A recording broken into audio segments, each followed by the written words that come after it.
In the next couple of segments, we're going to talk about how to complete your business model.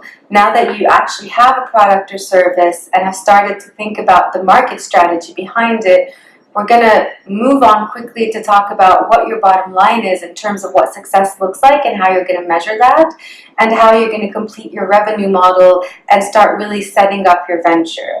But before we get there, I wanted to mention something really important that most people don't think about until later. And I initially made it later on in the framework, but then I thought, no, I don't want it to be an afterthought. I want people to think about it up front. And that's really taking more time to think about delivery.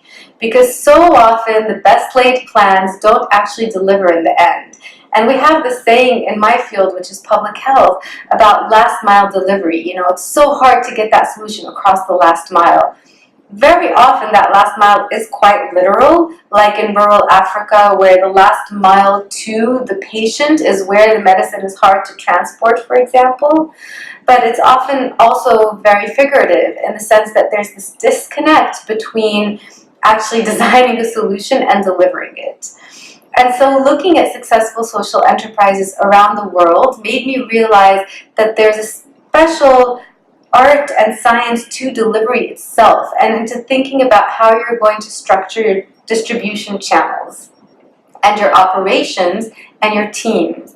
And this is really the nuts and bolts of your venture, like the core behind the machine. So when you start testing it out, you're going to do a pilot, right? You're going to pick one situation and one group of people, and you're going to test it out with them. And it's going to be kind of like a practice run to see if this is feasible. And this is all part of, the lean startup methodology, where you're really like rolling out as you go and collecting information from customers, etc. When you do your pilots, that's when you'll get an idea about how you're going to expand to reach large volumes. And you want to start designing that from now, not after you're up and running and then you'll think, how will I expand? So some different ways that people have done this is that obviously the first option to replicate your pilot is to expand your core operations, right? Like instead of reaching, 30 children, I'm going to reach 800 all from my headquarters. More often than not, you might be more successful if you decentralize a little bit, as much as you can of your operations, because that lowers costs. For example, you can decentralize production.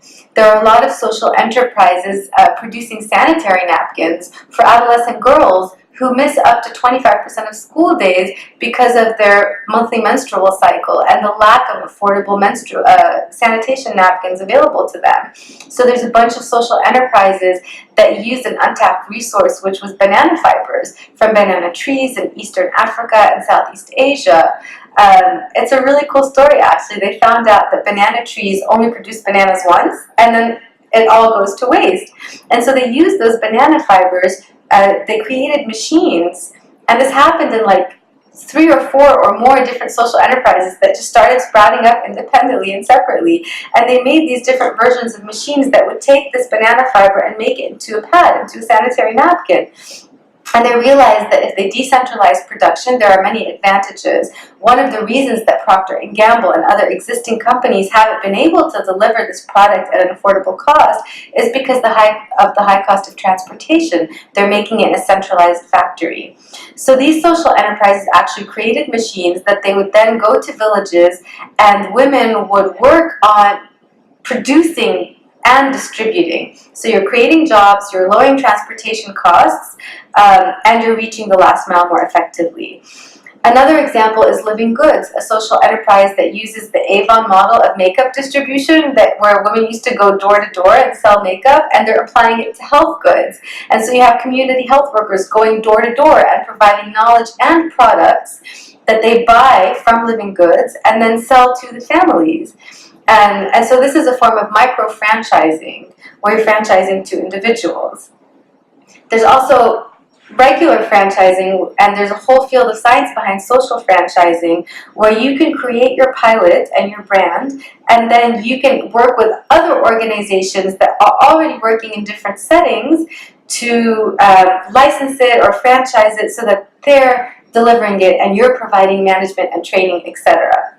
So you won't know all these answers from the start, but it's helpful to think about them from now rather than from later in terms of knowing what different options are available to you in expanding your delivery. Open source is also another option. If you come up with a product or service and make it available online, then other organizations can use it at no cost or at little cost. So I want to end with some tips in terms of how to package and deliver. You want to define your core package. Don't try to do too much. Keep it simple so that you can standardize and automate what it is that you're producing. Of course, you always want the flexibility to tailor it to the local population, but it's important to just keep it simple and elegant. You want to shorten the last mile, which we've already talked about, decentralize operations as much as you can, and a lot of times this has to do with fostering local leadership and building capacity wherever you're going. Of course, you have to tailor it to the local population, and a lot of the times that means using existing channels. So it's really going back and being very cyclical about the co-creation, but in this case, thinking about the delivery, not just the product. So make sure you spend a lot of time doing this, and when you're ready, we'll move on and we'll talk about impact metrics and revenue models.